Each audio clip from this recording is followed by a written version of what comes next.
Assalamualaikum. Jadi di video sebelumnya aku udah mengulas pindahan rumah.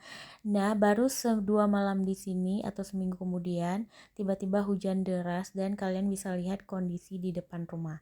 Nah, kali ini aku memutuskan untuk minta tolong ke salah satu bapak-bapak, mereka juga orang yang bangun rumah ini, untuk meminta dicor sedikit ya bagian depan rumah biar gampang tuh untuk naikin Honda ke dalam, karena kebetulan motor aku kami kan belum, masih gini aja nih, jadi motornya nggak tahu masukin kemana, otomatis kami naikinnya ke dalam rumah guys.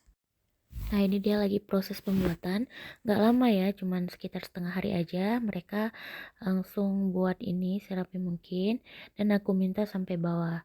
Ini kita masih proses ya teman-teman, jadi tidak semua instan.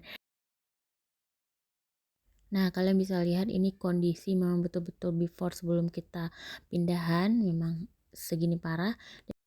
Mungkin videonya sudah sekian dulu, nanti kita sambung lagi di next video. Terima kasih sudah menonton.